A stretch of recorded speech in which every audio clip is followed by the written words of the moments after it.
Intermediate drummers.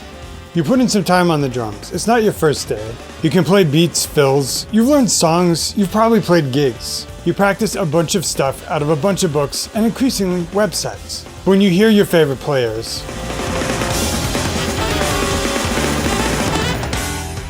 there's a gap.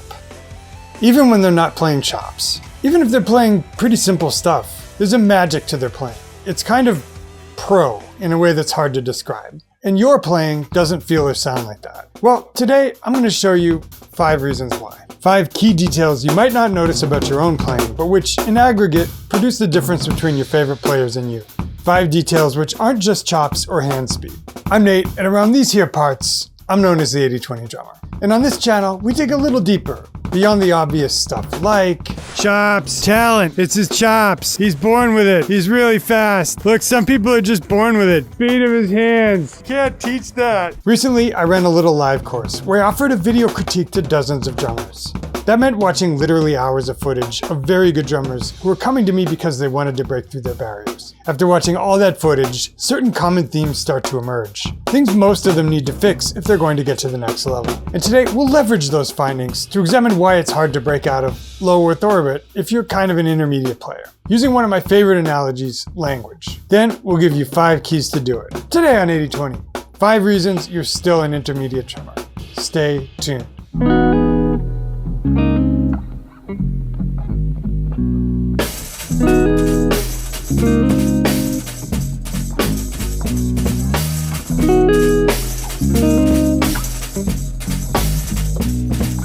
And folks, today's video is brought to you by me, the 80/20 drummer. If you'd like a completely free study guide for this, we've made an outline for you. Just click the link below the player and tell us where to send it on the next page. That's it. Moving on. Let's start with why it's hard to be an intermediate drummer. You might feel like when you first started, it was pretty obvious what to work on. And when you worked on something, things came pretty easily. I should probably learn a rock beat. Done. Boom chick, boom chick. Okay, I should probably learn some fills. Done. I should probably learn some rudiments and maybe some independence. Maybe even some funk or linear beats and some jazz swing.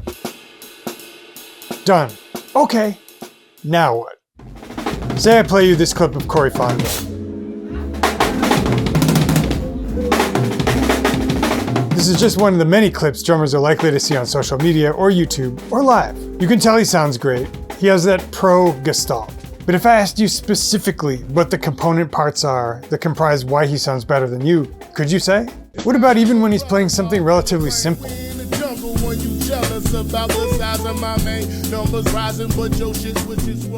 And that's why being an intermediate drummer can feel like you just hit a wall and stopped. Or like you're caught in a rut. All of the easy, low-hanging fruit is out of the way, and from here on, it's all about a million pesky details. They're details that take a lot of time to tick off one by one. I can show you some strategies to shorten that learning curve, but just know that, and I'll keep saying this throughout, it's not your fault, and it doesn't mean there's anything wrong with you if your progress is slow.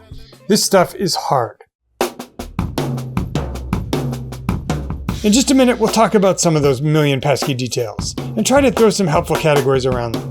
5 to be exact. But first, I want to illustrate the big concept underlying everything. The big thing those details will be helping us work toward. And for this, I want to use my favorite analogy, languages. Know how, when you speak your native language, you mostly enunciate properly and probably have a local accent? People can mostly understand you. Now, listen to this guy. It's carpetable. Hashing guards, actually. Tracy Paladin having it since like 4 day while I was a soap and an ottoman. He's speaking gibberish English. He's doing an impression of what English sounds like to non-English speakers. And that's kind of what we're doing in a less extreme way when we're intermediates. And we hear some hip groover fill and try to play it. We have a vague idea what the sentence sounds like, but if we had to repeat any of the specific words, it would be hard. Here's my friend JP Bouvet explaining this concept more. I think we have these vague echoes of really cool drumming in our head, but they don't have any detail. And in the learning process, we improve what's in our head as much as at the same time as we improve what's coming out on the drums. So when we hear Corey Fonville playing like this,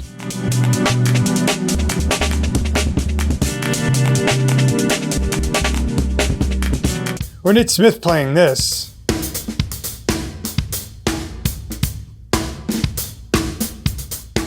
We have an outline of what they're doing, but it's missing a lot of details.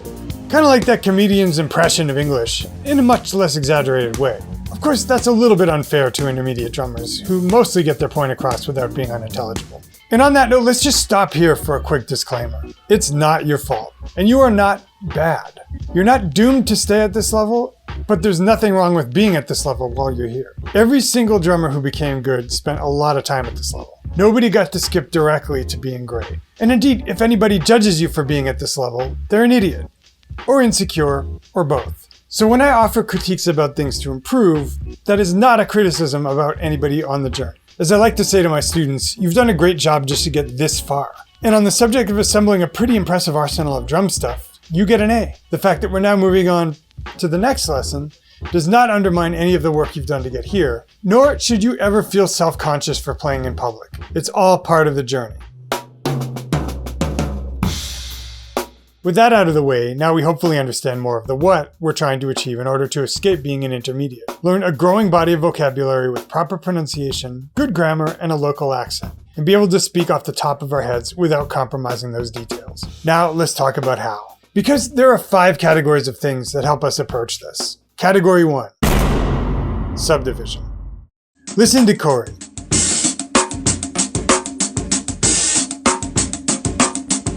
Listen to Nate.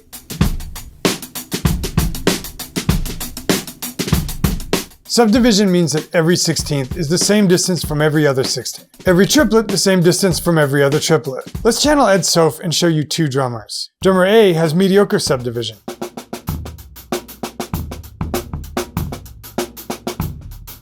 Drummer B has better subdivision. Can you tell the difference? In a minute, how to practice this stuff, because we'll practice several things at once. But first, here's one of the forefathers of linear funk, David Garibaldi.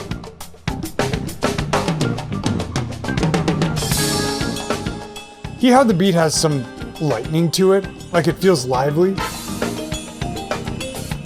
And hear how the band can hang notes off the matrix David is creating, and even push and pull on the tempo in musical ways? That's subdivision. Category 2.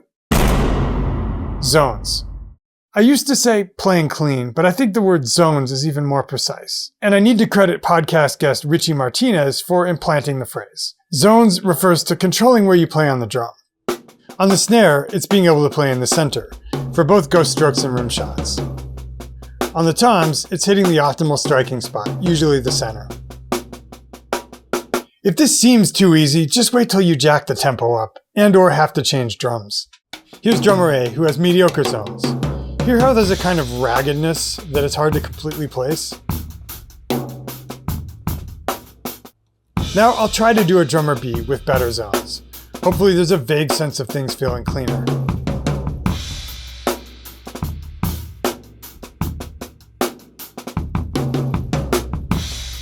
All of that just by playing in the same place on the drum every time. But what about volume? That brings us to stick height.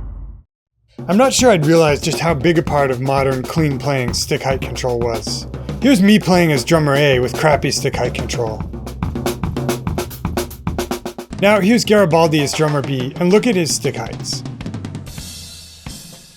Every ghost stroke within an inch of the drum. Every accented stroke 10 to 12 inches above the drum. Now here's me doing an impression trying to get the stick height thing right. It also encompasses rim shots.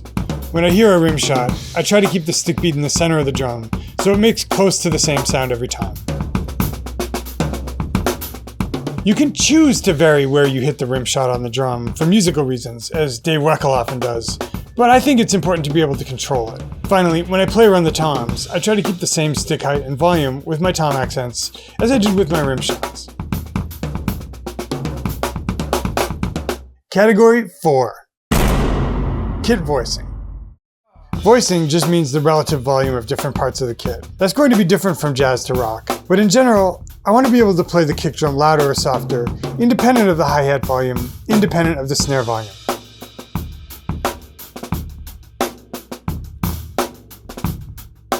Drummer B here is hopefully playing a nicely balanced backbeat, with the kick drum pretty loud, the hi-hats medium volume, and the snare medium loud.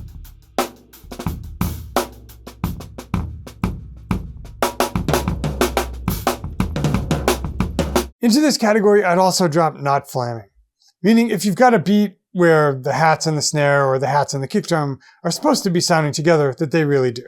Finally, we have category 5, macrotime.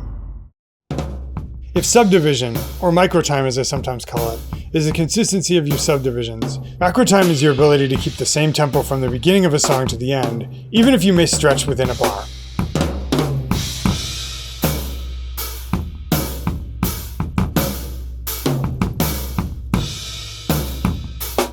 In fact, stretching within a bar but coming back to the primary pulse by the end sounds kinda sick.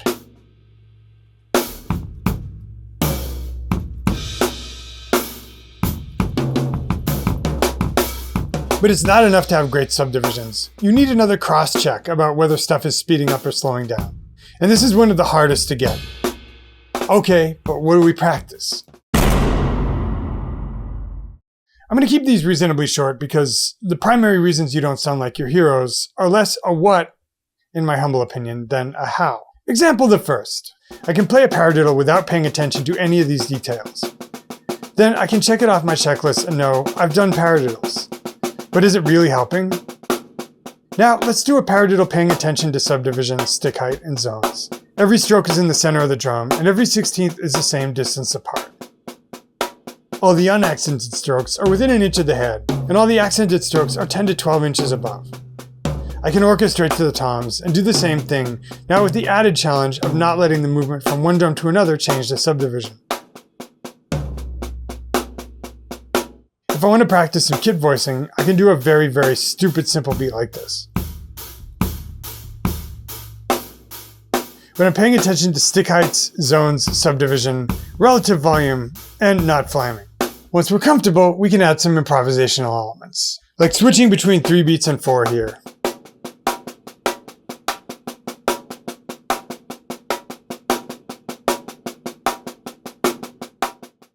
The challenge is keeping those 5 principles going while feeling comfortable improvising.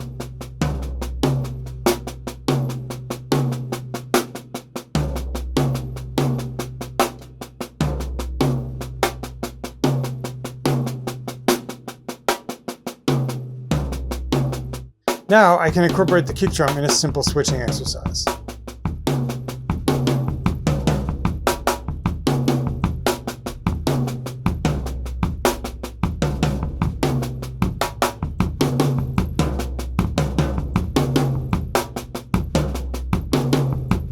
Now let's talk about time.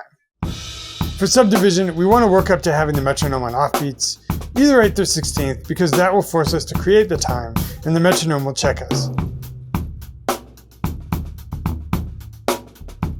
As we work up to that, it's acceptable to have it clicking on every 16th. Here I am playing the switching between 3 and 4 note phrases with the metronome on every 16th.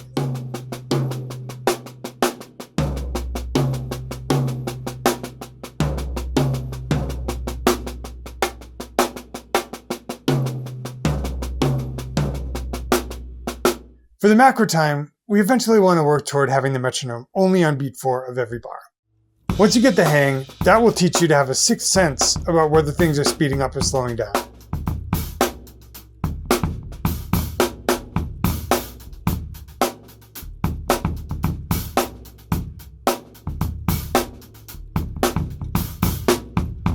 Here I am practicing the simple voicing beat from earlier with the metronome on every 4.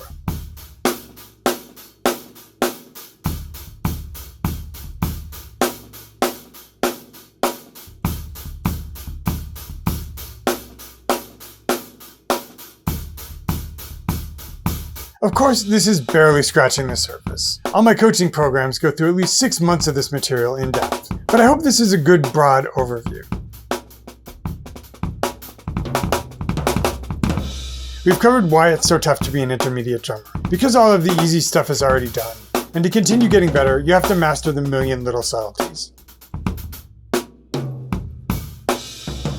We've covered a way to think about what good drummers are doing differently than we are, and why we can't just immediately do it, the language analogy. And finally, we've covered 5 details that add up to speaking the language of drums more like an advanced drummer.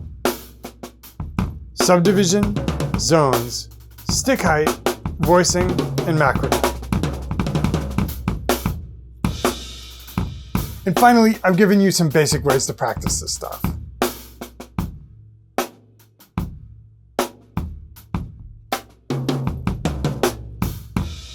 Well, did we do a thing, you guys? Quick reminder that if you'd like a complete outline of this whole lesson, you do not need to take notes yourself. We've done it for you. Just click the link below the player and enter your email on the next page and tell us where to send it. Dudes, it's been real. Always enjoy these. See you again real soon in another Lesson of the Week.